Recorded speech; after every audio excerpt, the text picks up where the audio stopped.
Hi friends, మిమ్మల్ని ఆశ్చర్యపరిచే కొన్ని నిజాలు. నెంబర్ 1, లవంగాలు, అల్లం, మిరియాలతో చేసిన మసాలా టీ తీసుకుంటే జలుబు, దగ్గు కంట్రోల్లో ఉంటుంది మరియు కఫం కూడా తగ్గుతుంది. నెంబర్ 2, పాలు ఉదయం కన్నా రాత్రి పడుకునే ముందు తాగడం వల్ల ఎక్కువ ఫలితాలు ఉంటాయి. మంచి నిద్ర పట్టి మరుసటి రోజుకి శరీరం చురుకుగా ఉంటుంది. నెంబర్ 3, అరటి పండు రాత్రి కన్నా మధ్యాహ్నం భోజనం తర్వాత తింటే ఆరోగ్యానికి చాలా మంచిది. రాత్రిపూట తింటే అజీర్తి, గ్యాస్ ప్రాబ్లం వస్తాయి. నెంబర్ 4, యాపిల్ పండులోని పెక్టిన్ అనే పదార్థం రక్తంలోని చక్కెర స్థాయిని నియంత్రించి కొలెస్ట్రాల్ ని అదుపులో ఉంచుతుంది.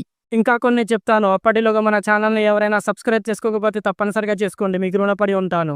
నెంబర్ 5, రాత్రి పడుకునే ముందు 1 గ్లాసు నీటిలో జీలకర్ర నానబెట్టి ఉదయాన్నే ఆ నీటిని తాగడం వల్ల ఆహారం త్వరగా జీర్ణమై శరీరంలోని కొవ్వును తగ్గిస్తుంది. నెంబర్ 6, రోజు అర స్పూన్ పసుపు, అర స్పూన్ ఉసిరి పొడిని 1 గ్లాస్ వాటర్లో కలిపి తీసుకుంటే మధుమేహంను తగ్గించుకోవచ్చు.